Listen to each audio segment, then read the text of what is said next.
എന്നാൽ മാത്രം പോരെ, വിശ്വാസ വീരനായിരിക്കേണ്ട ആവശ്യമുണ്ടോ? എന്താണ് അതുകൊണ്ടുള്ള നന്മ എന്നുള്ള വിഷയത്തെക്കുറിച്ചാണ് നമ്മൾ ചിന്തിച്ച് ബഹുവരെയായിട്ട് അത് അവസാനിപ്പിച്ചത്. നാം തുടർന്ന് ചിന്തിക്കുന്നത് എബ്രായലേഖനം 11-ാം അധ്യായത്തിൽ രേഖപ്പെടുത്തിയിരിക്കുന്ന വിശ്വാസ വീരന്മാരുടെ പട്ടിക എന്ന് നമ്മൾ സാധാരണ പറയുന്ന ആ ഓരോരുത്തരുടെ ജീവിതത്തെക്കുറിച്ചാണ്. അവര് വിശ്വാസത്തിൽ വീരന്മാരായിട്ട് തീർന്നതുകൊണ്ടാണല്ലോ അവരെക്കുറിച്ച് ഇങ്ങനെ പുതിയ നിയമത്തിൽ എഴുതിയിരിക്കുന്നത്. അവർ മിക്കവാറും പേരൊക്കെ പഴയ നിയമത്തിലെ വിശുദ്ധന്മാരാണ്. അപ്പം നമ്മൾ പഠിക്കുന്ന വിഷയത്തിൻ്റെ അടിസ്ഥാനത്തിൽ പഠിക്കുവാൻ പോകുന്നത് ഈ ഓരോ വ്യക്തികളും എങ്ങനെയാണ് വിശ്വാസത്തിൽ വീരന്മാരായി തീർന്നത്. ഓരോ വാക്യങ്ങളേ ഉള്ളൂ. ചിലരെക്കുറിച്ച് 2-3 വാക്യങ്ങളുണ്ടെന്ന് മാത്രമേ ഉള്ളൂ.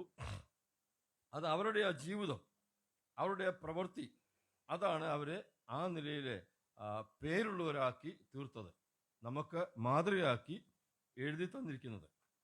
ആ 11-ാം അധ്യായത്തിൽ അത് ആരംഭിക്കുന്നത് 4-ാമത്തെ വാക്യത്തിലാണ്. ആദ്യത്തെ വാക്യം മുതൽ വായിക്കുമ്പോൾ വിശ്വാസം എന്നാൽ എന്താണെന്നും അതിൻ്റെ ആശയങ്ങളൊക്കെ 3-ാം വാക്യം വരെ പറഞ്ഞിട്ട് 4-ാമത്തെ വാക്യം മുതൽ അങ്ങനെ വിശ്വാസ വീരന്മാർ എന്നറിയപ്പെടുന്നവരുടെ ജീവിതത്തെക്കുറിച്ച് പറയുക. 4-ാം വാക്യമാണ് നമ്മുടെ ഇന്നത്തെ ചിന്താമത്തെ വിഷയം. ആരെങ്കിലും ഒന്ന് വായിച്ചാട്ടെ.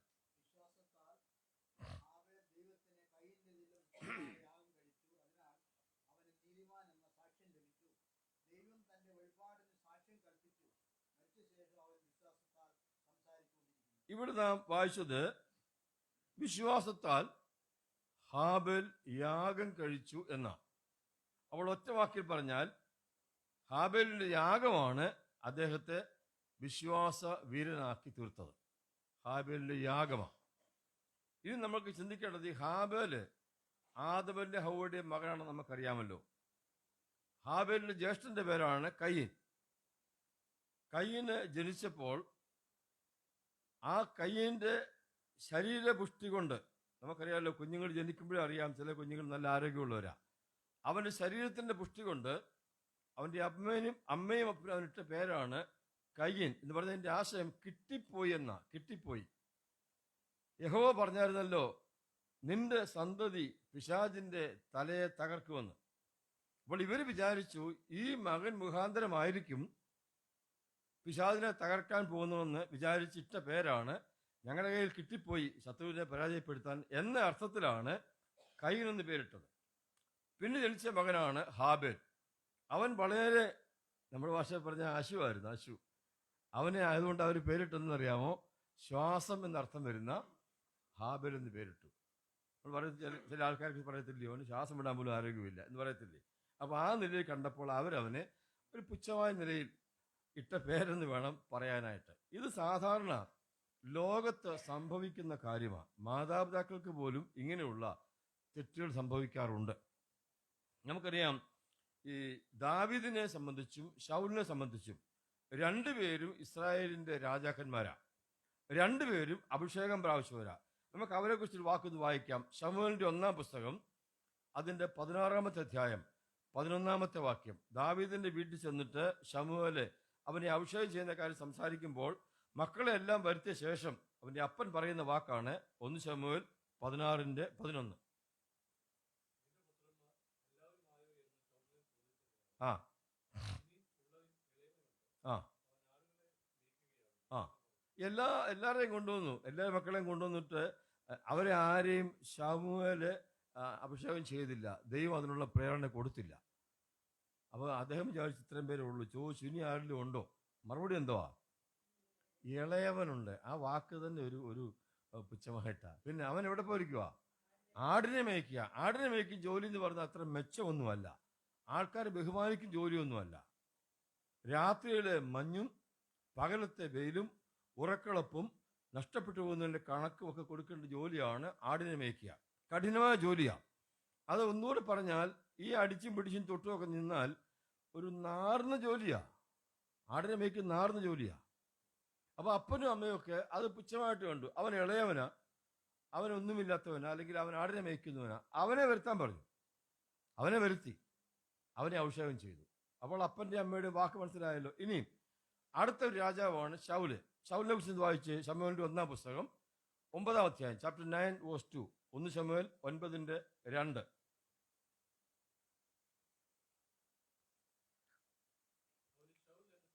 ആ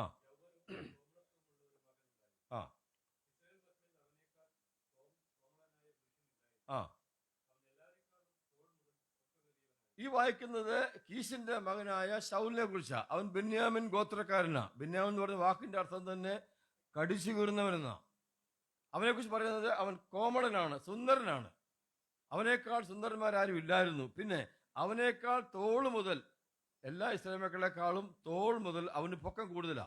എത്ര ആൾക്കൂട്ടമുണ്ടെങ്കിലും ശൗലിനെ പെട്ടെന്ന് കാണാം, തല പൊങ്ങി നിൽക്കും.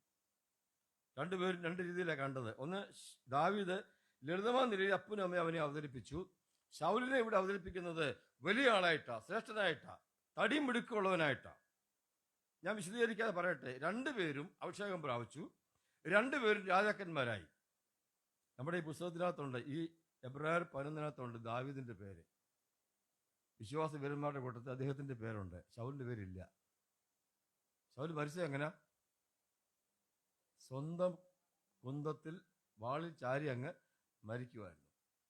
അപ്പോൾ ലോകം വീരനായിട്ട് പരിഗണിച്ചവര് ഒരു വീര്യപ്രവൃത്തിയും ചെയ്തില്ല.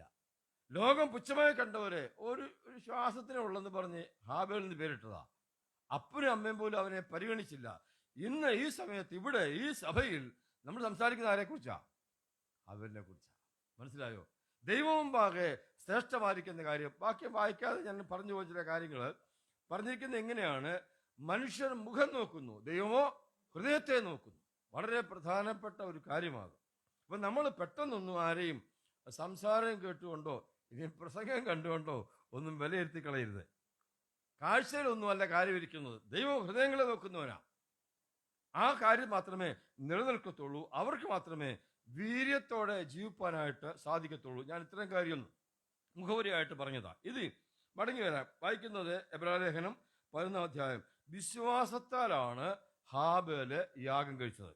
ഈ വിശ്വാസം എന്ന് പറയുന്നത് നമുക്കറിയാം. എങ്ങനെയാ വിശ്വാസം ലഭിക്കുന്നത്?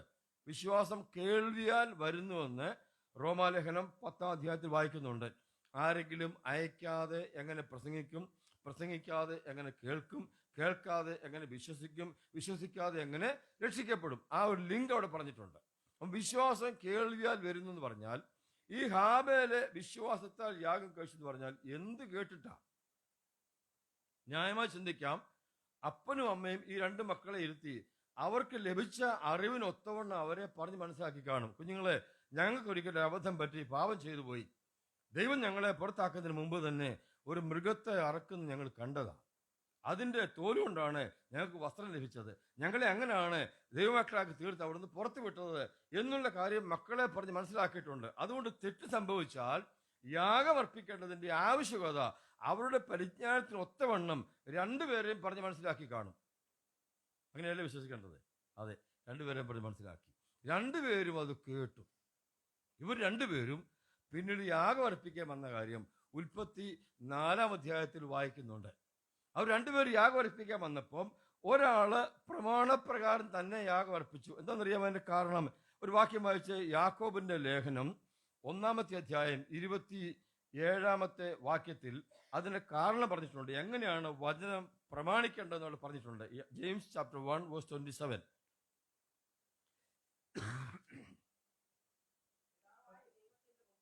ആ, അതാണോ? 21 വായിച്ച് 20.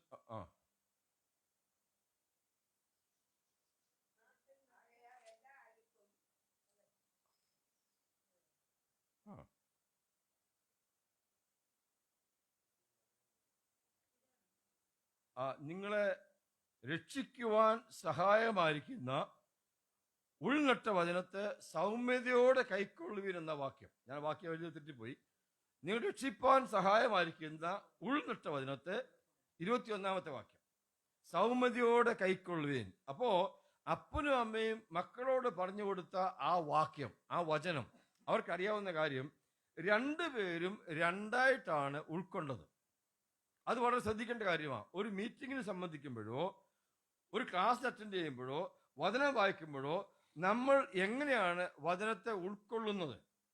അത് സൗമ്യതയോടെ നമ്മളത് കൈക്കൊള്ളണം. ഒരുക്കത്തോടെ വന്ന് ഒരുക്കത്തോടെ സ്വീകരിക്കണം. എങ്കിൽ മാത്രമേ അതിൻ്റെ ഫലം പുറപ്പെടുവിക്കുവാനായിട്ട് നമ്മളെ കൊണ്ട് സാധിക്കത്തുള്ളൂ. രണ്ടുപേരും ഒരുപോലെ കേട്ടെങ്കിലും രണ്ടുപേരും ഒരുപോലെ അല്ല അത് ചെയ്തത്. ഒരു വാക്കുകൂടെ നമുക്ക് വായിക്കാം. കർത്താവിൻ്റെ പർവ്വത പ്രസംഗമാണല്ലോ. മത്തായി സുവിശേഷം 7-ാമത്തെ അധ്യായം, മാത്യു ചാപ്റ്റർ 7 വേഴ്സ് 26, അതിൻ്റെ 26-ാമത്തെ വാക്യത്തിൽ കർത്താവ് ആ പ്രസംഗം അങ്ങോട്ട് അവസാനിപ്പിക്കുമ്പോൾ ഒരു കാര്യം പറയുന്നുണ്ട്. മത്തായി 7:26, എൻ്റെ ഈ വചനങ്ങളെ കേട്ട് ചെയ്യുന്നവൻ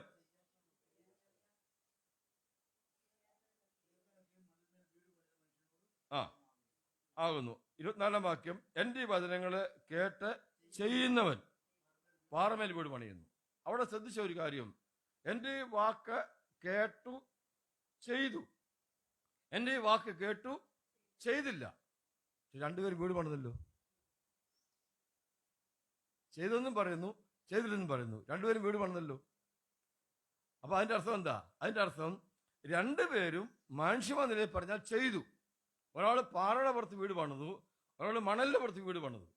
അപ്പൊ ദൈവത്തിന്റെ ദൃഷ്ടിയിൽ മണലിന്റെ പുറത്ത് പണിത വീട്ടുകാരനെ കുറിച്ച് പറയുന്നത് അവൻ ചെയ്തില്ലെന്നാ. നമ്മൾ ചെയ്യേണ്ടതുപോലെ ചെയ്തില്ലെങ്കിൽ ദൈവം അത് ചെയ്യാത്തതായിട്ട് അംഗീകരിക്കും. നമ്മൾ ജീവിക്കേണ്ട പോലെ ജീവിച്ചില്ലെങ്കിൽ നമ്മൾ ജീവിച്ചില്ലെന്ന് ദൈവം അംഗീകരിക്കത്തുള്ളൂ. മനസ്സിലായോ?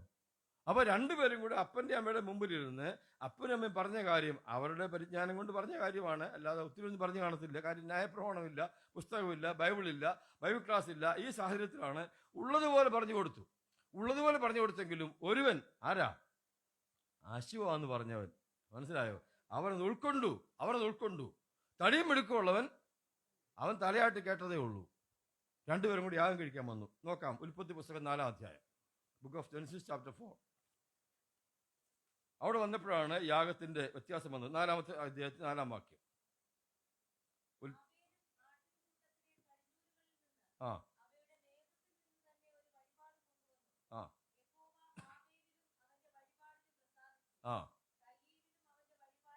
രണ്ടുപേർ യാഗം കഴിച്ചു. രണ്ടുപേരുടെ യാഗത്തിലും ദൈവം വ്യത്യസ്തമായിട്ട് ഇടപെട്ടത്. ദൈവത്തിന്റെ പ്രസാദം ഒരുവനിൽ മാത്രമേ ഉണ്ടായിരുന്നുള്ളൂ. നമ്മളിപ്പോൾ ഈ ചിന്തിക്കുന്നത് ഹാബേലിന്റെ യാഗമാണ് അവനെ വീരനാക്കിയത്. അപ്പം നമ്മൾ എന്താ ചെയ്യേണ്ടത്? നമ്മളും യാഗം കഴിക്കുന്നതിലൂടെ ആത്മീയ വീര്യമുള്ളവരായിട്ട് തീരണം. എന്താ നമ്മുടെ യാഗം? നമ്മുടെ യാഗം പല യാഗങ്ങളുണ്ട്, 1-2 യാഗമല്ല. ഈ കഴിച്ച യാഗം അല്ലെങ്കിൽ പഴയ നിയമത്തിലെ യാഗം എന്ന് പറയുന്നതെല്ലാം ആക്ഷരികമായ യാഗങ്ങളാണ്. യാഗപീഠം ഉണ്ടാക്കി വെച്ചിട്ട് അതിന് മുകളിൽ ഒരു കാളയോ ഒരാടിനെയോ പ്രാവിനെയോ യാഗമർപ്പിക്കുക. അതിന് പറയുന്ന വാക്കാണ് ആക്ഷരീയമായ യാഗം, അല്ലെങ്കിൽ ബാഹ്യമായ യാഗം, അല്ലെങ്കിൽ വിസിബിളായ ദൃശ്യമായ യാഗം എന്നൊക്കെ നമുക്ക് അതിന് അർത്ഥം പറയാം. അതായിരിക്കുമ്പോൾ തന്നെ യാഗം കഴിക്കാൻ കൊണ്ടിരുന്ന മൃഗങ്ങൾക്ക് യാതൊരു ഊനവും ഉണ്ടാകാൻ പാടില്ല.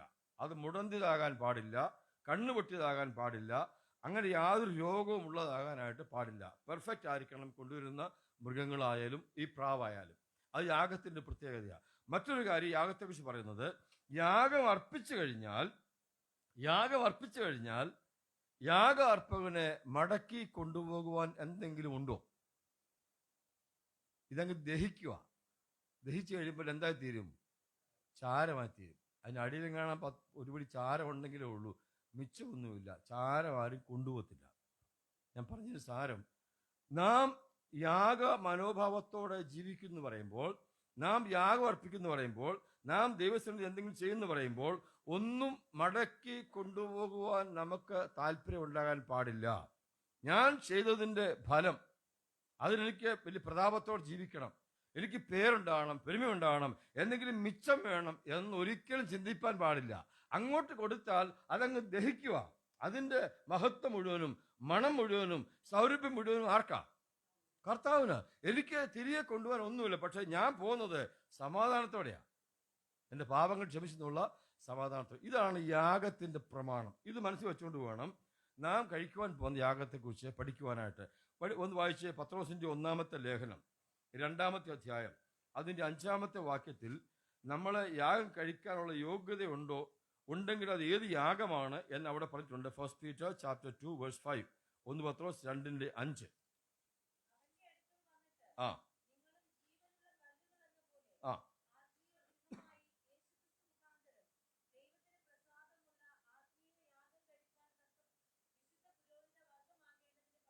നമ്മള് യേശുക്രിസ്തുവിന്റെ അടുത്ത് വന്നിട്ട്, യേശുവെ ഞാനൊരു പാപിയാണ്, അങ്ങന്റെ കർത്താവ് ഞാൻ സ്വീകരിക്കുന്നു എന്ന് പറയുമ്പോൾ നമ്മളെ കർത്താവ് പുരോഹിത വർഗത്തിലേക്ക് പെടുത്തുന്നു. എന്തിനാണെന്നറിയാമോ? ആത്മീയ യാഗം കഴിക്കുവാൻ. വ്യത്യാസം മനസ്സിലായോ? ആക്ഷരീയ യാഗമല്ല, ലിറ്ററൽ സാക്രിഫൈസ് അല്ല, സ്പിരിച്വൽ സാക്രിഫൈസ്. എന്താ രണ്ടും വ്യത്യാസം അറിയാമോ? ആക്ഷരീയ യാഗത്തിന് യാഗപീഠമുണ്ട്, കാളയുണ്ട്, ആടുണ്ട്, പ്രാവുണ്ട്, അറുക്കുവാൻ മനുഷ്യരുണ്ട്, അവിടെ ശബ്ദമുണ്ട്, രക്തച്ചൊരിച്ചിലുണ്ട്, അവിടെ തീയുണ്ട്, പുകയുണ്ട്, ചാരമുണ്ട്, ഇങ്ങനെ പല കാര്യം കാണാനുണ്ട്. മറുഭാഗത്ത് അങ്ങനെയല്ല. ആത്മീയയാഗം എന്ന് പറഞ്ഞാൽ അത് പ്രത്യേകിച്ചൊന്നും കാണാനില്ല. ഇനി നാം ചിന്തിക്കാൻ പോകുന്ന അതാ, നമ്മൾ എങ്ങനെ നമുക്ക് വീരന്മാരാകാം, യാഗാർപ്പണത്തിലൂടെ വീരന്മാരാകാം. നാം അർപ്പിക്കുന്ന യാഗങ്ങൾ എന്തൊക്കെയാ? ഒന്നാമത്തെ യാഗം എബ്രായലേഖനം 13-ാം അധ്യായം 15-ാമത്തെ വാക്യം. Hebrews chapter 13 verse 15. എബ്രായർ 13-15 നാം അർപ്പിക്കേണ്ട യാഗത്തെക്കുറിച്ച് അവിടെ പൗലോസ് പറയുന്നുണ്ട്. അതൊന്ന് വായിക്കാം. ആ അവന്റെ നാമത്തെ ഏറ്റുപറയുന്ന അധരഫലമെന്ന സ്തോത്രയാഗം ഇടവിടാതെ അർപ്പിക്കുക. അപ്പോൾ വിശ്വാസികളെ ഞാൻ നിങ്ങളും അർപ്പിക്കുന്ന ഒന്നാമത്തെ യാഗം, നമ്മളെ ലിസ്റ്റിൽ ഇങ്ങനെ വരുത്തിയ ഒന്നാമത്തെ യാഗം അധരഫലമെന്ന സ്തോത്രയാഗം. അത് ഹൃദയത്തിൽ നിന്ന് വരുന്ന വാക്കുകള് വായിലൂടെ ഫലങ്ങളായിട്ട് പുറപ്പെട്ട് ദൈവത്തിന് സ്തോത്രം അർപ്പിക്കുക, നന്ദി പറയുക, ദൈവത്തെ മഹത്വപ്പെടുത്തുക, ദൈവത്തെ ആരാധിക്കുക, ദൈവത്തെ പുകഴ്ത്തുക. ശ്രദ്ധിക്കേണ്ട കാര്യം, അധര ഫലം എന്ന സ്തോത്രയാഗം ഫലം പുറപ്പെടണമെങ്കിൽ ആദ്യം ഒരു വിത്ത് വിതയ്ക്കണം. ദൈവത്തിന്റെ വചനം വിത്ത. ഈ വിത്താകുന്ന വചനം വായിക്കുന്ന, ധ്യാനിക്കുന്ന, പഠിക്കുന്ന ഒരു വിശ്വാസി അവന്റെ ഹൃദയത്തിൽ ഈ ദൈവത്തിന്റെ വചനം ഒരു വിത്ത് പോലെ വിതയ്ക്കപ്പെടും, സ്വീകരിക്കും. അതാദ്യം പറഞ്ഞത്. ഹാബേലും കയീനും അപ്പനും അമ്മയും പറഞ്ഞ കാര്യം കേട്ടു. ഒരുത്തൻ മാത്രം അതിനെ വിത്തായിട്ട് സ്വീകരിച്ചു. അത് ഫലമായിട്ട് പുറത്തു വന്നു. നമ്മുടെ കാര്യം എങ്ങനെയാ? പ്രസംഗം കേൾക്കുമ്പോഴും ക്ലാസ് അറ്റൻഡ് ചെയ്യുമ്പോഴും ബൈബിൾ വായിക്കുമ്പോഴും ഈ വചനത്തെ ഹൃദയത്തിൽ ഒരു വിത്ത് പോലെ ശേഖരിക്കുന്നുണ്ടോ? ശേഖരിക്കുന്നുണ്ടെങ്കിൽ മാത്രമേ അത് പിന്നീട് ഫലമായിട്ട് പുറത്തു വരത്തുള്ളൂ. വായിൽ കൂടെ പുറത്തു വരുന്നത് ഫലമായിരിക്കണം. ഞാൻ ഒരു കാര്യം പറയുമ്പോൾ നിങ്ങളാരും തെറ്റിദ്ധരിക്കരുത്, അതിൽ ഗൗരവത്തോടെ മനസ്സിലാക്കണം. ഒരാളെ കാണുമ്പോൾ സാധാരണ പറയുന്നൊരു വാക്കാണല്ലോ പ്രൈസ് ദ ലോർഡ്. എന്തോ ഇതിനർത്ഥം? എന്തിനാ പറയുന്നേ? ഇതെവിടെ നിന്ന് വന്നു? വായിൽ നിന്ന് മാത്രം വന്നതാണോ? ഹൃദയത്തിൽ നിന്ന് വന്നതാണോ? ഫലമാണോ? എന്തെങ്കിലും ചിന്തിച്ചുകൊണ്ട് പറഞ്ഞതാണോ? അർത്ഥം മനസ്സിലാക്കി പറഞ്ഞതാണോ? എന്തിനാ പറഞ്ഞു? അന്യോന്യം കാണുമ്പോൾ ഇങ്ങനെ പറയണമെന്നൊരു പ്രമാണം വല്ലതും ഉണ്ടോ? പറയുന്നെങ്കിൽ ആത്മാർത്ഥത്തോടെ പറയണം. ഒന്നുകൂടെ ആരോഗ്യത്തോടെ കാണാൻ ദൈവം സഹായിച്ചല്ലോ, ദൈവത്തിന് മഹത്വം എന്ന ആശയത്തിലാണ് പറഞ്ഞതെങ്കിൽ ശരിയാ. കണ്ട ഉടനെ പ്രൈസ് ലോർഡ് ചിലർ മുഴുവൻ പോലും പറയത്തില്ല. ഇത് ഗൗരവമുള്ള കാര്യമാണ്. ചില വീട്ടിൽ ചെല്ലുമ്പം നടക്കാൻ പ്രായമായ കുഞ്ഞുങ്ങൾ പറയും, കുഞ്ഞെ ഭാഷയ്ക്ക് പ്രേസലോട്ട് പോടെ. ഇതിനെ തിന്നുന്ന സാധനം വല്ലതാണോ? ഇങ്ങനൊന്നും കുഞ്ഞുങ്ങളെ പറഞ്ഞ് പഠിപ്പിക്കരുത്. അങ്ങനെ വരെ പറഞ്ഞ് പഠിപ്പിക്കരുത്. കാരണം കുഞ്ഞുങ്ങൾക്ക് പ്രൈസ് ദ ലോർഡ് എന്ന് പറഞ്ഞാൽ വാക്കിന്റെ അർത്ഥം പറഞ്ഞ് മനസ്സിലാക്കിക്കൂടെ? ദൈവം നമ്മളെ സഹായിക്കുന്നുമുണ്ട്, നമ്മളെ പരിപാലിക്കുന്നുമുണ്ട്. ആ ദൈവത്തോട് നമ്മൾ നന്ദിയുള്ളവരായിരിക്കണം. ആ നന്ദി ഹൃദയത്തിൽ നിറഞ്ഞിട്ട് ഹൃദയം നിറഞ്ഞ് കവിയുന്നതല്ലോ, അല്ലാതെ സംസാരിക്കരുത്. ചുമ്മാതെ പ്രൈസിലോട് പറഞ്ഞ് അതിന്റെ അർത്ഥം നഷ്ടപ്പെടുത്തരുത്. അധരഫലമെന്ന സ്തോത്രയാഗം. അതുകൊണ്ട് കുഞ്ഞുങ്ങളെ അങ്ങനെയല്ല പഠിപ്പിക്കേണ്ടത്. കൈ കൊടുക്കാൻ പഠിപ്പിക്കുക, കുഴപ്പമില്ല. വാക്യം പഠിപ്പിക്കുക, കുഴപ്പമില്ല. അവർ പഠിച്ചു വരട്ടെ. നമ്മളും കാര്യം മനസ്സിലാക്കിയിട്ട് സ്തോത്രം പറയാവൂ. സ്തോത്രം എന്ന് പറയുന്ന കൊച്ചു കാര്യമൊന്നുമല്ല. സ്തോത്രം നാട്ടുകാരോട് പറയാൻ പറ്റത്തില്ല, മന്ത്രിയോട് പറയാൻ പറ്റത്തില്ല, പ്രധാനമന്ത്രിയോട് പറയാൻ പറ്റത്തില്ല. ആരോട് പറയാൻ പറ്റത്തുള്ളൂ? ദൈവത്തോട് മാത്രം. അപ്പൊ അതിന്റെ ഗൗരവം മനസ്സിലാക്കി വേണം പറയാൻ. അധര ഫലം ഫലമായിട്ട് തന്നെ പുറത്ത് പറയണം. അതാണ് ഒന്നാമത്തെ കാര്യം. അത്രയും വിശദീകരിക്കാൻ ആവശ്യമുള്ളൂ. അടുത്ത വാക്കൊന്ന് വായിച്ചേ, 16-ാം വാക്യം. എബ്രായലേഖനം 13-ാം അധ്യായം 16-ാം വാക്യം. അടുത്ത യാഗം അവിടെ പറഞ്ഞിട്ടുണ്ട്. ഈ വക യാഗം, നന്മ കൂട്ടായ്മ, രണ്ടാമത്തെ യാഗമാണ്. ഇത് ആത്മീയയാഗമാണ്, അല്ലാതെ ഭൗതികയാഗമല്ല. ഒരാൾക്ക് നന്മ ചെയ്യുക, കൂട്ടായ്മ കാണിക്കുക, അത് എന്തുമാകട്ടെ. ഒരാൾ ശാരീരികമായിട്ട് ക്ഷീണിച്ചിരിക്കുമ്പോൾ ആരോഗ്യമുള്ള നാം അവിടെ ചെന്ന് അല്പസമയം അവരുടെ കൂടെ ചെലവഴിക്കുന്നത് ഒരു കൂട്ടായ്മയാണ്. ഒരാൾ പരിജ്ഞാനത്തിൽ കുറവായി വേദനിച്ചിരിക്കുമ്പോൾ ചെന്ന് പരിജ്ഞാനമുള്ള നാം അവരോട് 4 വാക്ക് പറഞ്ഞ് ധൈര്യപ്പെടുത്തുന്ന ഒരു കൂട്ടായ്മയാണ്. ഒരാൾ സാമ്പത്തികമായ ബുദ്ധിമുട്ട് അനുഭവിക്കുമ്പോൾ സമ്പത്തുള്ള നാം അതിന് പങ്ക് കൊടുക്കുന്നത് ഒരു കൂട്ടായ്മയാണ്. ഇങ്ങനെ പറഞ്ഞാൽ ധാരാളം കൂട്ടായ്മകളുണ്ട്. നന്മ ചെയ്യുക, കൂട്ടായ്മ കാണിക്കുക. പക്ഷെ ഒരു കാര്യം ഓർത്തിരിക്കേണ്ടത്, അത് ചെയ്യുന്നെങ്കിൽ യാഗ മനോഭാവത്തോടെ ചെയ്യണം. Sacrificial attitude. എന്താ അതിൻ്റെ അർത്ഥം അറിയാമോ? യാഗം അർപ്പിച്ചു കഴിഞ്ഞാൽ ചാരമാ ബാക്കി. ചാരം എനിക്ക് കൊണ്ടുപോകാൻ ഒന്നും ബാക്കി. ഒരാൾക്ക് സഹായം ചെയ്തിട്ട് നാട് മുഴുവൻ വിളിച്ചു പറയരുത്. മനസ്സിലായോ? എങ്ങനെ ചെയ്യേണ്ടത്? വായിച്ചു മത്തായി സുവിശേഷം 6-ാം അധ്യായം, മാത്യു ചാപ്റ്റർ 6 1-2 വാക്യം. അവിടെ ഭിക്ഷ എന്ന് പറഞ്ഞേക്കുന്നത്, പക്ഷെ വാക്യം അങ്ങനെയല്ല, ഗിഫ്റ്റ് എന്ന, ദാനമെന്ന. മാത്യു 6:1-2, മത്തായി 6:1-2. ആ ആ അപ്പം നമ്മൾ മനുഷ്യർ കാണേണ്ടതിന് ചെയ്യരുതെന്ന് പ്രത്യേകം പറഞ്ഞിട്ടുണ്ട്. നമ്മൾ നന്മ ചെയ്യണം, കൂട്ടായ്മ കാണിക്കണം. അത് ചെയ്യുമ്പോൾ എങ്ങനെ ചെയ്യണമെന്നാ? യാഗ മനോഭാവത്തോടെ ചെയ്യണം. എന്തെങ്കിലും നമുക്ക് പേര് കിട്ടാനോ പെരുമയുണ്ടാകാനോ സ്ഥാനമാനം ഉണ്ടാകാനോ ചെയ്യരുത്. ഞാൻ ചെയ്തു എന്ന് പറയാനായിട്ട് ചെയ്യരുത്. ആരെയും അറിയിച്ചുകൊണ്ട് ചെയ്യരുത്. ചെയ്യുന്ന കാര്യം രഹസ്യമായിട്ട് ചെയ്യണം. അതാണ് യാഗ മനോഭാവം. എങ്കിൽ മാത്രമേ അതിനെ ആത്മീയ യാഗമായി ദൈവം അംഗീകരിക്കത്തുള്ളൂ. നമ്മുടെ വിഷയം മറന്നു പോകരുത്. യാഗാർപ്പണത്തിലൂടെ വീരന്മാരാകുന്ന കാര്യമാണ് പഠിച്ചുകൊണ്ടിരിക്കുന്നത്. ഒന്നാമത് ആദരവരെന്ന സ്തോത്രയാഗം വർദ്ധിപ്പിക്കുമ്പോൾ പ്രമാണം മനസ്സിലാക്കി, അർത്ഥം മനസ്സിലാക്കി, ആത്മാർത്ഥമായിട്ട് വേണം ദൈവത്തിന് സ്തോത്രം ചെയ്യാൻ. അത് ഒറ്റയ്ക്കാണെങ്കിലും ഒന്നിച്ചാണെങ്കിലും സഭയിലാണെങ്കിലും. എഴുന്നേറ്റ് നിന്നിട്ട് 8-ാം ക്ലാസ് പഠിക്കുന്ന പിള്ളേരെ എസ് കാണാതെ പഠിച്ച് സാറിനോട് പറയുന്നത് പോലെ എഴുന്നേറ്റ് സ്തോത്രം ചെയ്യരുത്. ചിലർ സ്തോത്രം ചെയ്ത് കേട്ട് കഴിഞ്ഞാൽ ഇങ്ങനെ ഒറ്റ പോക്ക പ്രാർത്ഥനയും സ്തോത്രമൊക്കെ കാണാപ്പാടെ പഠിച്ച പോലെ. അതല്ല അതരഫലമെന്ന സ്തോത്രയാകും. ഹൃദയം നിറഞ്ഞു വരുന്ന വാക്കുകളാണ്. കഴിഞ്ഞ ആഴ്ച പറഞ്ഞ വാക്കല്ല ഈ ആഴ്ചത്തെ വാക്ക്. ഈ ആഴ്ചത്തെ പുതിയ ഫലമാണ്. ഞാൻ പറഞ്ഞ് മനസ്സിലാവുന്നുള്ളൂ സൗർമാർക്കല്ലേ അല്ലേ? ഈ പറയുന്ന വാസ്തവമാണ്. ഇത് കാണാപ്പടം പഠിച്ച് പറയുന്നതല്ല ഈ ആരാധന, ഈ സ്തോത്രം, ഈ ബഹുമാനമൊക്കെ. ഇത് നിറഞ്ഞു വരുന്നതാ. ഫലമെന്ന് പറയുന്നത് ഇന്നുണ്ടാകുന്ന ഫലമാണോ ഒരു വൃക്ഷത്തെ നാളെ ഉണ്ടാകുന്നത്? അല്ല. ഇന്നത്തെ പൂവാണോ നാളത്തെ പൂവ്? അല്ല. വൃക്ഷത്തിന് പോലും പൂവും ഫലവും നാളെ മാറി മാറി വരുന്നെങ്കിൽ എനിക്ക് നിങ്ങൾക്ക് ഹൃദയത്തിൽ നിന്ന് മാറി മാറി വരണ്ടേ? വരണം. അതിനെ വായിക്കുകയും പഠിക്കുകയും ധ്യാനിക്കുകയും ചെയ്തിട്ട് ഹൃദയം നിറയണമെന്ന് പറഞ്ഞതിൻ്റെ ആശയം. അപ്പോൾ അത് ഒന്ന്. രണ്ടാമത്തേത്, നന്മ ചെയ്യുക, കൂട്ടായ്മ കാണിക്കുക. അത് മനഃപൂർവ്വമായി ചെയ്യണം. നിനക്ക് ചെയ്യാൻ പ്രാപ്തി ഉണ്ടെങ്കിൽ ചെയ്താൽ മതി. പ്രാപ്തി പോലെ ചെയ്താൽ മതി. കടം മേടിച്ചൊന്നും ചെയ്യണ്ട, നഷ്ടപ്പെടുത്തിയൊന്നും ചെയ്യണ്ട. പക്ഷേ രഹസ്യമായിട്ട് ചെയ്യണം.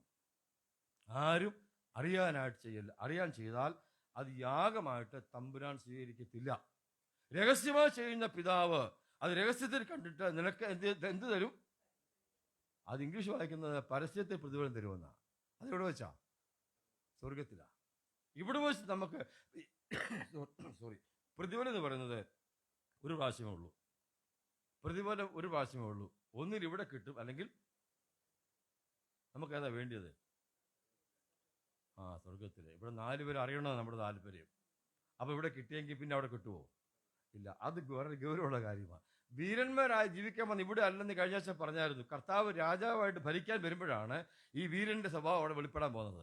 സ്ഥാനവും ബഹുമാനവും പ്രതിഫലം കിട്ടാൻ പോകുന്നത് അപ്പോഴാണ്. ഇവിടെ ഞാൻ ചെയ്തെന്ന് പറഞ്ഞ് വീരനായിട്ട് നടന്നാൽ അവിടെ വീരനാകത്തില്ല.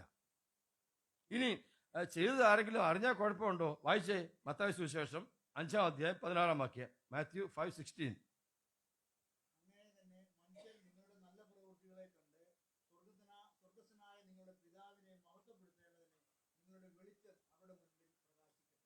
മനസ്സിലായോ എന്താ പറഞ്ഞത്? മനുഷ്യരെ കണ്ടോട്ടെ. 6-ന്റെ എന്താ വായിച്ചത്? മനുഷ്യരെ കാണിക്കാനായിട്ട് ചെയ്യരുത്. രണ്ടും വ്യത്യാസമുണ്ട്. കാണിക്കാൻ ചെയ്യുന്നത് മനഃപൂർവ്വം ഞാൻ എൻ്റെ സ്വഭാവത്തെ, എൻ്റെ പ്രവൃത്തിയെ, എൻ്റെ സൽപ്രവൃത്തിയെ വെളിപ്പെടുത്തുക. അത് തെറ്റാ. മനുഷ്യർ കണ്ടോട്ടെ, മനുഷ്യർ അറിഞ്ഞോട്ടെ. ഞാൻ ഒരാൾക്ക് സഹായം ചെയ്തത് മറ്റൊരാള്, സഹായം ലഭിച്ച ആള് മറ്റൊരാളോട് പറഞ്ഞോട്ടെ, നമുക്ക് വിരോധമില്ല. ഞാനത് പറഞ്ഞിട്ടാണോ? അല്ല. മനുഷ്യർ അറിഞ്ഞോട്ടെ, മനുഷ്യർ കണ്ടോട്ടെ. അങ്ങനെ ദൈവത്തെ മഹത്വപ്പെടുത്തിക്കോട്ടെ. ഇങ്ങനെ വിശദമായി പറയാനുള്ള സമയം നമ്മുടെ മുമ്പിലില്ല. ഒന്ന്, ആദരഫലം എന്ന സ്തോത്രയാഗം വിശ്വസ്തമായി ചെയ്യണം. രണ്ട്, നന്മ കൂട്ടായ്മ എന്ന യാഗം. മൂന്നാമത്തേത് 141 സങ്കീർത്തനം. മൂന്നാമത്തെ യാഗമാണ് സാംസ് 141 വേഴ്സ് 2. 141 സങ്കീർത്തനത്തിൽ മൂന്നാമത്തെ യാഗത്തെക്കുറിച്ച് പറഞ്ഞിരിക്കുന്നത്, എന്റെ പ്രാർത്ഥന തിരുസന്നിധിയിൽ ധൂപമായും എന്റെ കൈകളെ മലർത്തുന്നത് സന്ധ്യായാഗമായി തീരട്ടെ. പ്രാർത്ഥന എന്ന് പറയുന്നത് ഒരു യാഗമാണ്. പ്രാർത്ഥന ഒരു യാഗമാണ്. നമ്മത് അത്രയും ഗൗരവത്തിൽ ചിന്തിച്ചിട്ടുണ്ടോ? പ്രാർത്ഥിക്കുന്നത് ആരോടാ? ദൈവത്തോടാ. ദൈവത്തോട് പ്രാർത്ഥിക്കുമ്പം ആ ദൈവത്തിൻ്റെ മഹത്വവും ശ്രേഷ്ഠതയും പരിജ്ഞാനവും ഒക്കെ നമ്മൾ മനസ്സിലാക്കണം. അവൻ സർവജ്ഞാനിയാണ്. ദൈവത്തെ ഒന്നും കാര്യങ്ങൾ പറഞ്ഞ് മനസ്സിലാക്കാൻ ആവശ്യമില്ല. അതാദ്യം ചിന്തിക്കണം. ദൈവത്തിനെല്ലാം അറിയാം. പിന്നെ എന്തിനാ പ്രാർത്ഥിക്കും ചോദിച്ചാൽ, നമ്മൾ പിതാവ് മക്കൾ എന്ന ബന്ധമുള്ളത് കൊണ്ട് പ്രാർത്ഥിക്കുക നമ്മളോട് പറഞ്ഞിരിക്കുക. നമ്മൾ കിടപ്പാടാണ് പ്രാർത്ഥിക്കേണ്ടത്. പ്രാർത്ഥിക്കുമ്പോൾ ആ പ്രാർത്ഥന യാഗമായി തീരണമെങ്കിൽ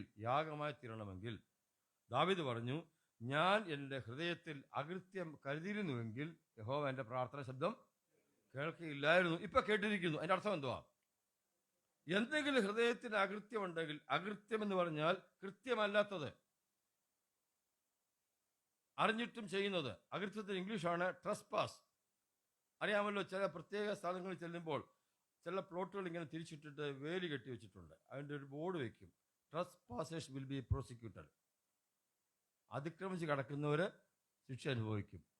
അതാ അതിൻ്റെ അർത്ഥം. അതായത് അതിക്രമം എന്ന് പറഞ്ഞാൽ, ട്രസ്പാസ് എന്ന് പറഞ്ഞാൽ അറിഞ്ഞിട്ടും ചെയ്യുന്ന തെറ്റ്. ആ തെറ്റ് ഏറ്റു പറയാതെ ഹൃദയത്തിൽ വെച്ചുകൊണ്ട് നമ്മൾ പ്രാർത്ഥിക്കുക. നമ്മുടെ പ്രാർത്ഥനയ്ക്കൊന്നും മുടക്കം വരുന്നില്ല. കുറവുകളെ പരിഹരിക്കാതെ പ്രാർത്ഥിക്കുന്നത്. ഈ പ്രാർത്ഥന അവിടെ എത്തുമോ? ഇല്ല. യാഗമായിട്ട് കർത്താവ് സ്വീകരിക്കത്തില്ല. അങ്ങനെ പ്രാർത്ഥനയെ കുറിച്ച് പല കാര്യങ്ങളും പറയാനുണ്ട്. സദൃശവാക്യത്തിൽ ഒരു വാക്യമുണ്ട്, ന്യായപ്രമാണം അനുസരിക്കാതിരുന്നാൽ നിന്റെ പ്രാർത്ഥന തന്നെ ദൈവം സ്വീകരിക്കത്തില്ല. അതിൻ്റെ അർത്ഥം എന്നാ? വചനം പാലിക്കുകയും പ്രാർത്ഥിക്കുകയും വേണം. വചനം പാലിക്കുകയും പ്രാർത്ഥിക്കുകയും വേണം. വചനം പാലിക്കുക എന്ന് പറഞ്ഞാൽ ദൈവം ഇങ്ങോട്ട് പറയുന്നത് ഞാൻ കേൾക്കുന്നതാണ് വചനം, ഞാൻ അങ്ങോട്ട് പറയുന്നത് ദൈവം കേൾക്കുന്നതാണ് പ്രാർത്ഥന. നമുക്കിതിൽ ഏറ്റവും താല്പര്യമുള്ളത് ഏതാ? പ്രാർത്ഥന. കാരണം എനിക്ക് ഇങ്ങനെ കിട്ടിക്കൊണ്ടിരിക്കണം. തമ്പുരാൻ പറഞ്ഞത്, എടാ നിനക്ക് ഞാൻ തരാം, ഞാൻ പറയുന്നത് നീ ഒന്ന് കേൾക്ക്. നീ പറഞ്ഞ് ഞാൻ കേട്ടാൽ മതിയോ? ഞാൻ പറഞ്ഞ് നീ ഒന്ന് കേൾക്ക്. അതാ പുസ്തകം. അപ്പോൾ അതിങ്ങോട്ട് കേൾക്കാൻ നമുക്ക് താല്പര്യമില്ലെങ്കിൽ കേൾക്കത്തില്ലെന്നാ പ്രാർത്ഥന. അങ്ങനെ പറഞ്ഞേക്കുന്നത് 28-ാം അധ്യായം സദൃശവാക്യത്തിൽ പറഞ്ഞേക്കുന്നത്. മനസ്സിലായോ? അപ്പോൾ ഇതൊക്കെ നമ്മുടെ കഴിഞ്ഞ കാലങ്ങളിലെ പ്രാർത്ഥനയൊക്കെ എത്രമാത്രം യാഗമായിട്ട് അങ്ങ് എത്തിയെന്നൊന്ന് ചിന്തിച്ച് നോക്കണം. ഞാനിവിടെ പറഞ്ഞാണെന്ന് എനിക്കറിയത്തില്ല. പ്രാർത്ഥിക്കുന്നെങ്കിൽ പ്രാർത്ഥിച്ചു. സഹോദരിമാരായി പ്രാർത്ഥിക്കാനൊക്കെ ഒത്തിരി സമയം ചിലവഴിക്കുന്നതെന്ന് ഞാൻ മനസ്സിലാക്കുന്നത്.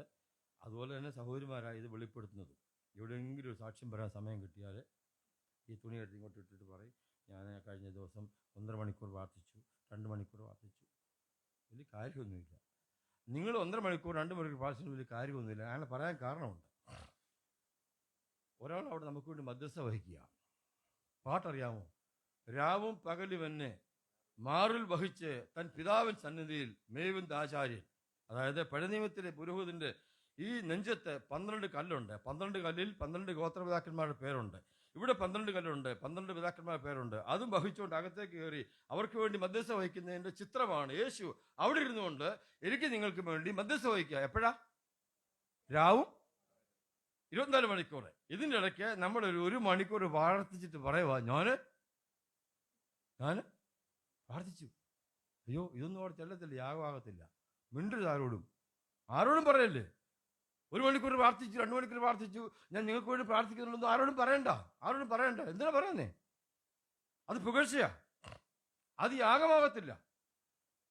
മനസ്സിലായോ? പ്രാർത്ഥന ഒരു യാഗമാണ്. പ്രാർത്ഥിച്ചു, ഞാൻ നിരുത്സാഹപ്പെടുത്തുമല്ല, പ്രാർത്ഥിച്ചു. 1, 2, 3 മണിക്കൂർ പ്രാർത്ഥിച്ചു. കാര്യം ധാരാളം പ്രാർത്ഥിക്കാനുണ്ട്. അത് ആരോടും വെളിപ്പെടുത്തണ്ട. അത് അവിടെ യാഗമായിട്ട് എത്തട്ടെ. അതിൻ്റെ നന്മ പ്രാർത്ഥിക്കുന്നവർക്ക് കിട്ടും, മറ്റൊരുത്തർക്കും കിട്ടും. സംശയമില്ലാത്ത കാര്യമാണ്. യോബിനെ കുറിച്ച് പറയുന്നത്, അവൻ്റെ സ്നേഹിതന്മാർക്ക് വേണ്ടി പ്രാർത്ഥിച്ചപ്പോൾ ദൈവം അവൻ്റെ സ്ഥിതിക്ക് മാറ്റം വരുത്തി. പ്രാർത്ഥിച്ചു, നമുക്ക് നന്മയുണ്ടാവും, സംശയമില്ല. 3-ാമത്തെ യാഗം പ്രാർത്ഥനയാണ്. 4-ാമത്തേത് ഫിലിപ്പ് ലേഖനം 2-ാം അധ്യായം അതിൻ്റെ 17-ാമത്തെ വാക്യം. Philippians chapter 2 verse 17. അവിടെ പൗലോസ് പറയുന്നത് ശുശ്രൂഷയുടെ ബന്ധത്തിൽ തൻ്റെ മനോഭാവമാണ്. ഫിലിപ്പിയർ 2:17. ആ നിങ്ങളുടെ വിശ്വാസം എന്ന യാഗമർപ്പിച്ച ശുശ്രൂഷയിൽ എൻ്റെ രക്തം ഒഴിക്കേണ്ടി വന്നാലെന്ന് പറഞ്ഞാൽ താൻ പറയുന്നത്, ഞാൻ ചെയ്യുന്ന ശുശ്രൂഷ, എൻ്റെ പ്രസംഗം, എൻ്റെ പഠിപ്പീര്, എൻ്റെ അധ്വാനം, നിങ്ങൾക്ക് വേണ്ടിയുള്ള എൻ്റെ പ്രാർത്ഥന, എൻ്റെ ജീവിതം എല്ലാം ഞാൻ ചെയ്യുന്നത് ഒരു യാഗ മനോഭാവത്തോടു കൂടിയാണ്. ഞാൻ നിങ്ങൾക്ക് വേണ്ടി മരിക്കേണ്ടി വന്നാലും അത് യാഗപീഠത്തിന്മേൽ ഒരു യാഗമൃഗത്തിന്റെ രക്തം ഒഴിക്കുന്നത് പോലെ ഞാൻ സന്തോഷമുള്ളവനാണെന്ന് പറയുന്നത്. അത് യാഗ മനോഭാവത്തോടു കൂടിയാണ്. ഞാൻ ചെയ്തു എന്ന് വെളിപ്പെടുത്താനല്ല, ഞാൻ പറഞ്ഞു വെളിപ്പെടുത്താനല്ല, ഞാൻ പ്രസംഗിച്ചത് വെളിപ്പെടുത്താനല്ല, ഞാൻ നിങ്ങൾക്ക് വേണ്ടി കഷ്ടപ്പെടുത്തെന്ന് പറയാനല്ല ഉദ്ദേശിക്കുന്നത്. തൻ്റെ ശുശ്രൂഷയുടെ ആറ്റിറ്റ്യൂഡ്, സാക്രിഫിഷ്യൽ ആറ്റിറ്റ്യൂഡ്, യാഗ മനോഭാവം, എനിക്കല്ല കർത്താവിന്. താൻ പലപ്പോഴും പറഞ്ഞിട്ടുണ്ടല്ലോ, ഞാനാകുന്നത് ദൈവത്തിന്റെ കൃപയാല, ഞാൻ നിൽക്കുകയല്ല, ദൈവം എന്നെ നിർത്തിയിരിക്കുക. ഒത്തിരി കാര്യം തന്നെ അങ്ങനെ പറഞ്ഞിട്ടുണ്ട്. താൻ ഒന്നുമില്ല, കർത്താവാണ് സകലവും എന്ന് താൻ പറഞ്ഞു. അതുകൊണ്ട് എന്നെ കേൾക്കുന്ന പ്രിയമുള്ളവരെ, നമ്മൾ പ്രസംഗിച്ചാലും പഠിപ്പിച്ചാലും സുവിശേഷം ചെയ്താലും, ഇവിടെ സൗരന്മാർ പാട്ട് പാടുന്നവരുണ്ട്, പാട്ട് പാടിയാലും എന്ത് ചെയ്താലും നമ്മുടെ മനോഭാവം എന്തായിരിക്കണം? യാഗ മനോഭാവം. എനിക്കല്ല കർത്താവിന്. കർത്താവ് ശബ്ദം തന്നു, ഞാൻ പാടുന്നു. കർത്താവ് ബലം തന്നു, ഞാൻ പ്രസംഗിക്കുന്നു. കർത്താവ് കൃപ തന്നു, ഞാൻ പഠിപ്പിക്കുന്നു. ഇതിനപ്പുറമൊന്നും ചിന്തിക്കാനായിട്ട് പാടില്ല. ആ പുകഴ്ച വന്നാൽ ഈ ശുശ്രൂഷ ദൈവം യാഗമായിട്ട് സ്വീകരിക്കത്തില്ല. യാഗമായി സ്വീകരിക്കുമ്പോഴാണ് സൗരഭ്യമായിട്ട് തനിക്ക് പ്രസാദമാകുന്നതും അതിൻ്റെ ഫലം നമുക്കുണ്ടാകുന്നതും ഭാവിയിൽ നാം വീരന്മാരായിട്ട് തീരുന്നതും. അടുത്തത് 5-ാമത്തെ യാഗം, ഫിലിപ്പിയർ ലേഖനം തന്നെ 4-ാം അധ്യായം അതിൻ്റെ 18-ാമത്തെ വാക്യം, ഫിലിപ്പിയൻസ് ചാപ്റ്റർ 4 വേഴ്സ് 18. അവിടെ പൗലോസ് പറയുന്നത് ഭൗതിക നന്മയെക്കുറിച്ചാണ്. ഫിലിപ്പിയർ 4:18 ഉണ്ട്.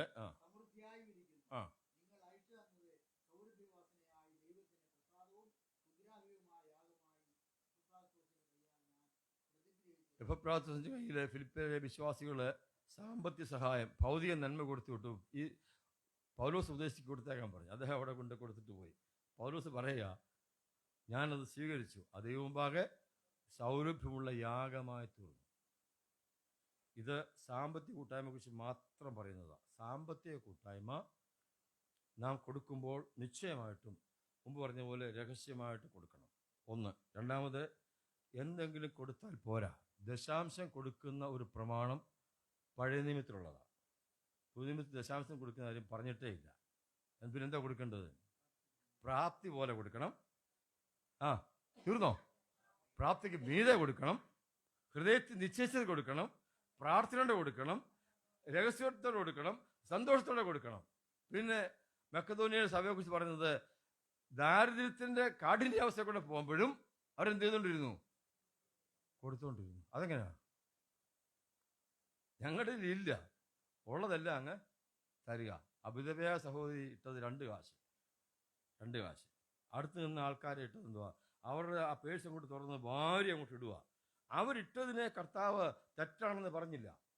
അവർ 1000 ഇട്ട് കാണും, 2000 ഇട്ട് കാണും, അതൊക്കെ നല്ലത് തന്നെയാണ്. അവരുടെ സമ്പത്തിന്റെ ഒരു ഭാഗം അവരിട്ടു. വിധവയോ ഉള്ളത് മുഴുവൻ ഇട്ടു.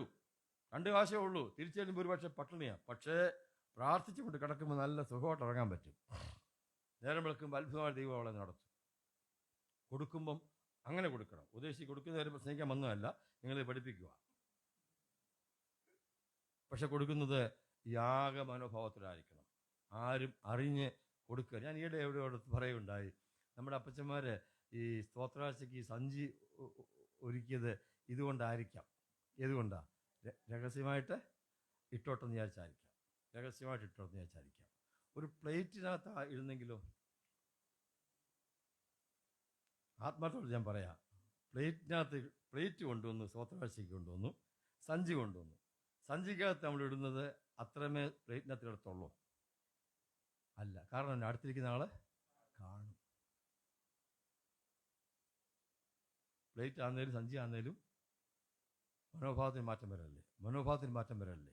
കണ്ടാലും കണ്ടില്ലേലും ഞാൻ കൊടുക്കുന്നത് എനിക്ക് തന്നതിൻ്റെ പ്രാപ്തി കുത്തവണ്ണമാണ്. ഈ മനോഭാവത്തോടെ നാം കൊടുക്കണം.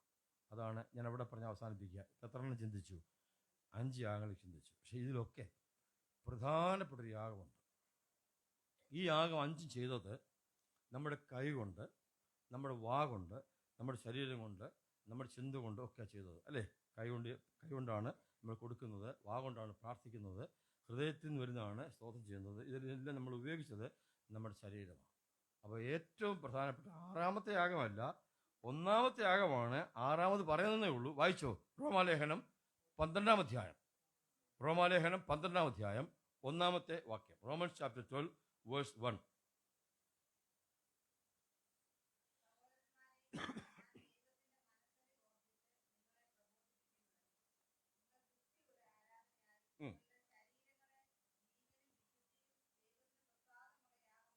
ആഹാ, ശരീരങ്ങളെ യാഗമായിട്ട് അർപ്പിച്ചിട്ട് വേണം ശരീരം കൊണ്ട് പ്രാർത്ഥിക്കാൻ, ശരീരം കൊണ്ട് കൂട്ടായ്മ കൊടുക്കാൻ, ശരീരം കൊണ്ട് പ്രവർത്തിക്കാൻ, ശരീരം കൊണ്ട് പ്രസംഗിക്കാൻ. ആ 5 കാര്യങ്ങൾ ചെയ്യുന്നതിന് മുമ്പ് ചെയ്യേണ്ടത് എന്തുവാ? ഈ ശരീരത്തെ യാഗമായിട്ട് അർപ്പിക്കണം. ഈ ശരീരം ദൈവം എനിക്ക് തന്നതാ. ഈ ശരീരത്തിൽ ദൈവത്തിന്റെ ആത്മാവ് വസിക്കുന്നുണ്ട്. അവൻ എന്നെ വില കൊടുത്ത് വാങ്ങിയതാ. അതുകൊണ്ട് ഈ ശരീരം എനിക്കുള്ളതല്ല, ദൈവത്തിനുള്ളതാ. ഈ ശരീരം കൊണ്ട് ഞാൻ ദൈവത്തെ മഹത്വപ്പെടുത്തണം. ഈ ശരീരം ദൈവത്തിന്റെ ആലയമാ, മന്ദിരമാ. ഇങ്ങനെയുള്ള അനേക ബോധ്യം നമുക്കുണ്ടായിരിക്കണം. മാത്രമല്ല, നമുക്കറിയാം, ഇവിടെ ഇരിക്കുന്നവർ തന്നെ നമ്മൾ പലരും ചെറുതും വലുതുമായ രോഗത്തിന്റെ ഉടമകളോ അടിമകളോ ഒക്കെയാണ്. നമുക്കറിയാവുന്ന എത്രയോ പേര് രോഗികളായിട്ട് കിടക്കുന്നു, എഴുന്നേക്കാൻ വയ്യാതെ കിടക്കുന്നു. നമ്മൾ ഇത്രയും പേരോട് വന്നില്ലേ ആരോഗ്യത്തോടെ? ഉള്ള ആരോഗ്യം കർത്താവ് എൻ്റെ ശരീരത്തിൽ തന്നോർത്ത് ആ ആരോഗ്യം വിശ്വസമായിട്ട് വിനിയോഗിക്കുക. ഈ ശരീരം മുഴുവനും കർത്താവിൻ്റെതാണ്. ഒരു സ്റ്റെപ്പ് വെക്കാൻ കഴിയുന്നെങ്കിൽ അത് കർത്താവ് നമുക്ക് തരുന്ന ഭാഗ്യമാണ്. അപ്പോൾ ഈ ശരീരത്തെ സൗരഭ്യമായ യാഗമായിട്ട് അർപ്പിക്കണം. വിശുദ്ധമായി ജീവിക്കണമെന്ന് പറഞ്ഞതിൻ്റെ ആശയം, വിശ്വസ്തമായി ജീവിക്കണമെന്ന് പറഞ്ഞതിൻ്റെ ആശയം. ആ ശരീരത്തെ കൊണ്ട് ആണ് പിന്നീട് നമ്മൾ മുമ്പ് ചിന്തിച്ച 5 യാഗങ്ങളും അർപ്പിക്കുന്നത്. അപ്പോൾ ശരീരത്തെ സൗരഭ്യമായ യാഗമായിട്ട് അർപ്പിക്കാതെ ഈ 5 യാഗങ്ങൾ അർപ്പിച്ചാലും സ്വീകരിക്കത്തില്ല. അതുകൊണ്ട് ആദ്യം നമ്മൾ തന്നെ ഒരുങ്ങുക, നമ്മൾ നമ്മെ തന്നെ ഒരു യാഗമാക്കി തീർക്കുക. എന്നിട്ട് വേണം ഈ യാഗങ്ങൾ അർപ്പിക്കുവാൻ. നമുക്കിനി മടങ്ങി വരാം. ഏകദേശം ധാരണ കിട്ടിയല്ലോ. ഹാബേല് വിശ്വാസവീരനായത് യാഗാർപ്പണത്തിലൂടെയാണ്. നമ്മൾ കർത്താവിന്റെ വരവെങ്കിൽ വീരന്മാരായിട്ട് കാണപ്പെടേണ്ടതിന് ഈ ഭൂമി ജീവിക്കുമ്പോൾ കഴിക്കുന്ന യാഗങ്ങളുടെ അടിസ്ഥാനത്തിലാണ്. ഈ ചിന്തിച്ച യാഗങ്ങളെല്ലാം വിശ്വസ്തമായി തന്നെ കഴിക്കുവാൻ ദൈവം നമ്മളെ സഹായിക്കട്ടെ. മടങ്ങി വരാം. എബ്രായലേഖനം 11ാം അധ്യായം 4ാമത്തെ വാക്യമാണ് നമ്മൾ വായിച്ചത്. അവിടെ ആ യാഗത്തെക്കുറിച്ച് പറഞ്ഞിരിക്കുന്ന വാക്യം നമുക്ക് ഒന്നുകൂടെ വായിക്കാം. ഹെബ്രൂസ് ചാപ്റ്റർ 11 വേഴ്സ് 4. വിശ്വാസത്താൽ ഹാബേൽ ദൈവത്തിന് കയീന്റെതിരും ഉത്തമമായ യാഗം കഴിച്ചു. ഉത്തമമായ യാഗം എന്ന് പറഞ്ഞാൽ ബെറ്റർ സാക്രിഫൈസ്. അത് എന്താണെന്ന് നമ്മൾ മുമ്പ് വായിച്ചായിരുന്നു. ഉൽപ്പത്തി 4:4 എന്താ?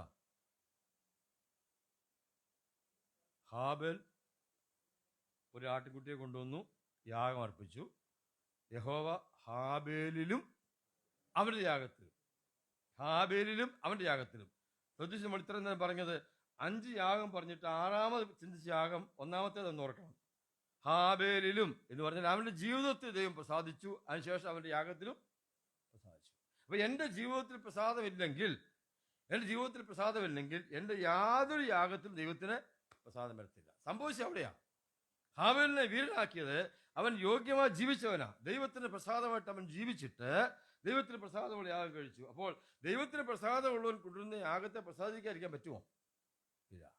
അത്യാവശ്യമായിട്ട് ചെയ്യേണ്ട കാര്യം നമ്മൾ അത് ഗൗരവമായി തന്നെ ചിന്തിക്കണം. എന്ത് ചെയ്യുന്നതിന് മുമ്പും ഞാൻ എന്നെ ശരിയാക്കണം, എന്നെ മെച്ചപ്പെടുത്തണം. ഇനി ഒരു കാര്യം എഫേസ്യരിൽ വായിക്കുന്നത്, കർത്താവ് വായിച്ച വാക്യം എഫേസ്യർ 5:2. അവിടെ കർത്താവിൻ്റെ യാഗത്തിൻ്റെ പ്രത്യേകത എഫേസ്യ ലേഖനം പറയുന്നത്. എഫേസ്യ ലേഖനം 5ാം അധ്യായം 2ാമത്തെ വാക്യം.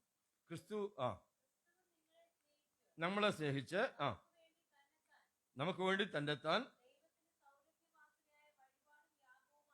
ദൈവത്തിന് സൗരഭ്യമായ വഴിപാടും യാഗവുമായിട്ട് ക്രിസ്തു തന്നെത്താൻ അർപ്പിച്ചു എന്ന് പറഞ്ഞാൽ ക്രിസ്തുവിന്റെ ക്രൂശിമരണത്തെക്കുറിച്ച് പറയുക. അത് ദൈവത്തിന് സൗരഭ്യമുള്ള യാഗമായിരുന്നു. നാം നേരത്തെ ചിന്തിച്ചാണല്ലോ, യാഗാർപ്പകൻ ക്രിസ്തുവാ, യാഗവസ്തു ക്രിസ്തുവാ. യാഗപീഠം താൻ തന്നെ ചുമന്നുകൊണ്ട് ചുമലിൽ താൻ യാഗപീഠം ചുമന്നുകൊണ്ട് പോയി, താൻ തന്നെ യാഗാർപ്പകനായി, താൻ തന്നെ യാഗവസ്തുവായി, താൻ ആ രക്തം ചൊരിഞ്ഞ് ദൈവത്തിന് പ്രസാദമായിട്ട് ഒരു യാഗം അർപ്പിച്ചു. ദൈവത്തിന് പ്രസാദമായോ? പ്രസാദമായി. എങ്ങനെ പ്രസാദമെന്നറിയാമോ? ഈ ശുശ്രൂഷ തുടങ്ങുന്നതിന് മുമ്പ്, ഏതാണ്ട് 3 വർഷം മുമ്പ്, സ്നാനപ്പെട്ട് വെള്ളത്തിൽ കയറിയപ്പോൾ ഒരു ശബ്ദം അവിടുന്ന് വന്നു, ഇവൻ എൻ്റെ പ്രിയപുത്രൻ, ഇവനിൽ ഞാൻ. അവനെ പ്രസാദിച്ചപ്പോൾ യാഗത്തിൽ പ്രസാദിക്കാൻ പറ്റുമോ? മനസ്സിലായോ? ഹാബേലിൽ പ്രസാദിച്ചു, യാഗത്തിലും.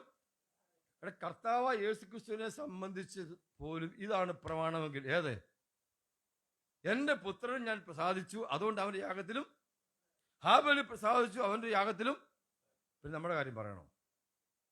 നമ്മിൽ പ്രസാദിക്കാതെ യാഗത്തിലും പ്രാർത്ഥനയിലും കൊടുക്കവാങ്ങലിലും പ്രസംഗത്തിലും പാട്ടിലും ശുശ്രൂഷയിലും ഒന്നും ദൈവം പ്രസാദിക്കത്തില്ല, ഒന്നും പ്രസാദിക്കത്തില്ല. അതുകൊണ്ട് വീരന്മാരാകണോ? അന്ന് വീരന്മാരാകണമെങ്കിൽ ഇന്ന് ഈ കാര്യം രഹസ്യമായി ഭദ്രമായി നാം ചെയ്ത് നമ്മുടെ കടപ്പാട് നിവർത്തിക്കണമെന്നാണ് പറഞ്ഞ് വന്നതിൻ്റെ സാരം. ഒന്നുകൂടെ വായിച്ച വാക്യം, എബ്രായ ലേഖനം 11-ാം അധ്യായം 4-ാമത്തെ വാക്യം. അവിടെ പല കാര്യം പറഞ്ഞിട്ടുണ്ട്. 4-ാമത്തെ വാക്യം.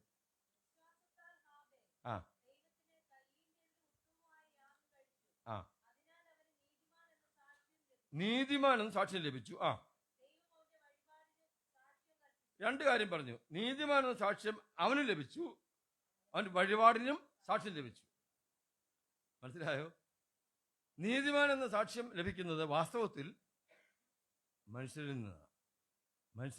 നമ്മൾ ജീവിക്കുന്ന സമൂഹത്തിലാണ്. സമൂഹം നമ്മൾ നോക്കി പറയണം, നീതിയോട് ജീവിക്കുന്ന ഒരു മനുഷ്യനാണ്, നല്ലൊരു മനുഷ്യനാണ് എന്ന് പറയണം. യാഗത്തിന് ആത്മീയ കാര്യങ്ങളിൽ സാക്ഷ്യം പറയേണ്ടത് ആരാ? ദൈവമാണ്. നമ്മൾ ചെയ്യുന്ന ആത്മീയ ശുശ്രൂഷകൾ ആത്മാർത്ഥമുള്ളതാണോ, വിശ്വസ്തയുള്ളതാണോ, രഹസ്യമാണോ, അതിന് നല്ല നിലവാരമുണ്ടോ എന്ന് ജനങ്ങൾക്കറിയത്തില്ല. ഭക്തിയുടെ വേഷം ധരിച്ചു വേണമെങ്കിലും പ്രസംഗിക്കാൻ പഠിപ്പിക്കുകയും ചെയ്യാം. അത് യഥാർത്ഥമായിട്ട് അറിയുന്ന ആരാ? ദൈവമാണ്. അതുകൊണ്ട് യാഗത്തിന് സാക്ഷ്യം ദൈവം പറഞ്ഞു, നീതിമാന സാക്ഷ്യം ലോകം പറഞ്ഞു. രണ്ടും വേണോ? രണ്ടും വേണം. ചിലർ പറയും, നമ്മളിപ്പം മനുഷ്യരെ നോക്കണം. വായിച്ചു വന്നിട്ട് വാക്യം വായിച്ചു. 2 കൊരിന്ത്യർ 8-ാം അധ്യായം. പൗലോസ് പറയുന്നത് രണ്ടും വേണമെന്ന. 2 കൊരിന്ത്യർ 8-ാം അധ്യായം 21-ാമത്തെ വാക്യത്തിൽ താൻ തന്നെ പറയുന്നൊരു വാക്കാണ്. ഞങ്ങൾ മനുഷ്യരുടെയും ദൈവത്തിന് മുൻപാകെ എങ്ങനെ ജീവിച്ചു എന്നാണ് താൻ പറയുന്നത്.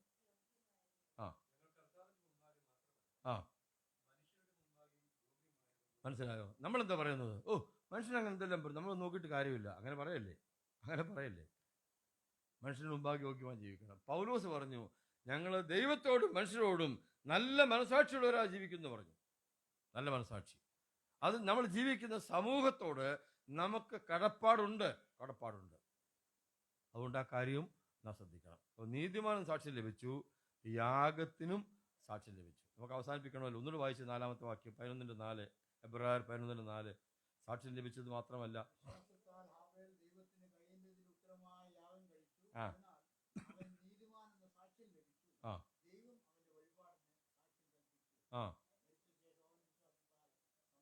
മരിച്ച ശേഷവും അവൻ വിശ്വാസത്താൽ, ആ വാക്യം ആരംഭിച്ചത് വിശ്വാസം എന്ന് പറഞ്ഞ, വിശ്വാസത്താൽ ഹാബേൽ. അങ്ങനെ തുടങ്ങുന്നത് അങ്ങനെയല്ലേ, അവസാനിക്കുന്നു എന്ന് പറഞ്ഞാൽ അതാ വിശ്വാസവീരൻ എന്ന് പറഞ്ഞതിൻ്റെ ആശയം. മരിച്ച ശേഷവും അവൻ സംസാരിച്ചുകൊണ്ട്. അതെങ്ങനെ സംസാരിക്കുന്നു? നമ്മൾ സംസാരിച്ചുകൊണ്ടിരിക്കും ഹാബേലിനെ കുറിച്ച്. ഇനി ഞാൻ വേറെ രഹസ്യം പറയാം. ഹാബേല് ഒരു വാക്കെങ്കിലും സംസാരിച്ചതായിട്ട് ബൈബിൾ രേഖപ്പെടുത്തിയിട്ടില്ല. ഉണ്ടോ? വീട്ടിൽ വായിച്ചു നോക്കില്ല. എന്നാൽ കയ്യിനോ സംസാരിച്ചു, സഹോദരനോട് സംസാരിച്ചു, നമുക്ക് അവിടെ കൊണ്ടുപോയി, അവിടെ പോയി സംസാരിച്ചു. എന്തൊരു സംസാരിച്ച് ആർക്കറിയാം? അവിടെ ഇഷ്ടംപോലെ സംസാരിച്ച് കാണും. അടിച്ച് റെഡിയാക്കി ഒഴിച്ചിട്ടു. തിരിച്ചു വന്ന് ദൈവത്തോട് സംസാരിച്ചു. ഞാൻ ആകെ ചെയ്തു, എന്നെ നീ സൂക്ഷിച്ചോണം, ദൈവത്തോട് സംസാരിച്ചു. അദ്ദേഹം കുറേയൊക്കെ സംസാരിച്ചിട്ടുണ്ട്. ഇപ്പം നമുക്കും താല്പര്യമില്ല സംസാരിക്കാൻ. മനസ്സിലായോ? അവൻ വിശ്വാസവീരൻ്റെ കൂട്ടത്തിൽപ്പെട്ടവനല്ല, അനുസരണം കെട്ടവനാണ്. അവനെ പിൻപറ്റാനുള്ള മാതൃകയില്ല. ഒരു വിശ്വാസവീരനുണ്ട്. അവനൊന്നും സംസാരിച്ചില്ല, ഇന്ന് സംസാരിച്ചുകൊണ്ടിരിക്കുക. അല്ലെങ്കിൽ നമ്മൾ അവന് പകരം സംസാരിച്ചുകൊണ്ടിരിക്കുക. ഇതിനൊരു പാഠം എനിക്ക് ലഭിച്ചത്, സംസാരം കുറച്ച് മതി. വാക്കുകളുടെ പെരുപ്പം ലംഘനം ഉണ്ടാക്കുമെന്ന് ശലോമോൻ പറഞ്ഞു. ആ ശലോമോൻ തന്നെ പറഞ്ഞു, നീ ദൈവസന്നിധി വരുമ്പം നിന്റെ വാക്കുകളെ ചുരുക്കമായിരിക്കട്ടെ എന്നാ.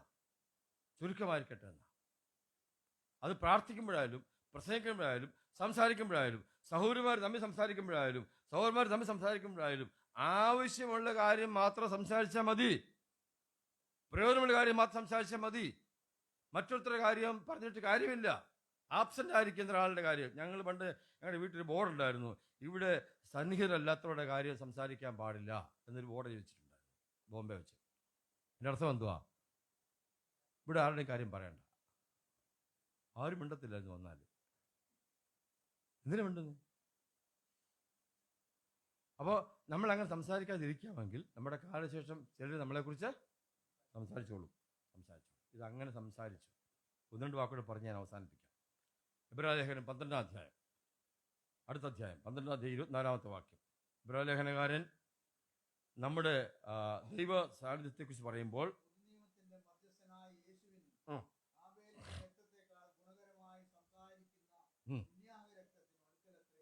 താനൊരു കാര്യം പറയുക. നമ്മളിപ്പോൾ വന്നിരിക്കുന്നത് പണ്ടത്തെ ഒരു ഒരു ഒരു പർവ്വതമുണ്ടല്ലോ, ന്യായപ്രമാണം കൊടുത്ത പർവ്വതം, അവിടെ അല്ല വന്നേക്കുന്നത്. ഭയപ്പെടാനൊന്നുമില്ല. നമ്മൾ വന്നിരിക്കുന്നത് യേശുക്രിസ്തുവിൻ്റെ അടുത്താ. യേശുക്രിസ്തുവിൻ്റെ രക്തത്താൽ സമ്പാദിച്ച സഭയാ നമ്മുടെ സഭ. അവിടെ വന്നിരിക്കുന്നത് പറയുമ്പോൾ താൻ പറയുന്ന ഒരു താരതമ്യ പഠനമുണ്ട്. അതായത് ഹാബേലിൻ്റെ രക്തത്തെക്കാൾ ഗുണകരമായി സംസാരിക്കുന്ന പുണ്യാഹ രക്തം ആരുടേതാ? യേശുവിൻ്റെത്. അപ്പൊ യേശുവിൻ്റെ രക്തത്തിന്റെ തൊട്ടടുത്ത് വരെ ഹാബേലിന്റെ പേര് വന്നു. ചിന്തിച്ചു നോക്കിക്കേ. വീരനാണോ? വീരനാ. ഒത്തിരിയും ചെയ്തില്ല. ഒറ്റ യാഗം. ആ യാഗത്തിലൂടെ അവസാനിച്ചു. തന്നെ കൊന്നു കളഞ്ഞു. എന്തായാലും വേണ്ടിയല്ല, ഉള്ളത് മതി. യേശുവിന്റെ രക്തത്തിന്റെ തൊട്ടടുത്ത്. ഇനി ഒരു വാക്കുകൂടെ വായിച്ച് അവസാനിപ്പിക്കാം. മത്തായി സുവിശേഷം 23-ാം അധ്യായം. കർത്താവ് പറഞ്ഞ കാര്യം മാത്യു 23, മത്തായി 23:35. കർത്താവ് പറഞ്ഞ കൂട്ടത്തിൽ ഈ ഹാബേലിന്റെ കാര്യം കൂടെ പറയുണ്ടായി.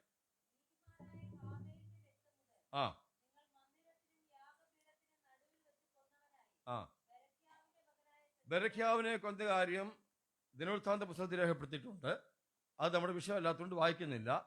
എന്നാൽ നീതിമാനായ ഹാബേലിനെ കൊന്ന കാര്യവും അവൻ്റെ രക്തത്തിന്റെ കാര്യത്തെക്കുറിച്ചും കർത്താവ് ഓർത്തു. കർത്താവിന്റെ കാലത്തെ തന്റെ പ്രസംഗത്തിലും ആ കാര്യം പറഞ്ഞു. ഹാബേല് മോശക്കാരനാണോ? അമ്മയപ്പനും വിചാരിച്ച എന്തോ അവൻ ഒരു കൊച്ചു പയ്യൻ എന്നാ വിചാരിച്ചത്. അല്ല. ലോകം നമ്മളെ ഒരുപക്ഷെ അങ്ങനെ കണ്ടേക്കാം. നമ്മളെ ഒന്നും ആരും മൈൻഡ് ചെയ്യത്തില്ല. സാരമില്ല. കർത്താവ് നമ്മളെ പരിഗണിക്കും. നമ്മൾ രാജകീയ പുരോഹിത വർഗത്തിൽപ്പെട്ടവരാ. കർത്താവിന് വരവെങ്കിൽ തൻ്റെ കൂടെ വാഴുവാൻ പോകുന്നവരാ. ആ വാഴ്ചയിലാണ് നമ്മുടെ വീര്യപ്രവൃത്തിയുടെ മഹത്വം അറിയാൻ പോകുന്നത്. അതുകൊണ്ട് ജീവിച്ചിരിക്കുമ്പോൾ വീരന്മാരാ ജീവിക്കണം. ഒന്നാമത്തെ നമ്മൾ പഠിച്ചത് യാഗം നമ്മളെ വീരന്മാരാക്കും. ഈ 5 യാഗങ്ങളെ പഠിച്ചല്ലോ. ആ യാഗം യോഗ്യമായി ചെയ്ത് വീരന്മാരായി തീരുവാൻ ഈ ചിന്ത മുഖാന്തരമായി തീരട്ടെ. കർത്താവിന്റെ വലിയ നാമം ഇന്നും എന്നേക്കും വാഴ്ത്തപ്പെടുമാറാകട്ടെ.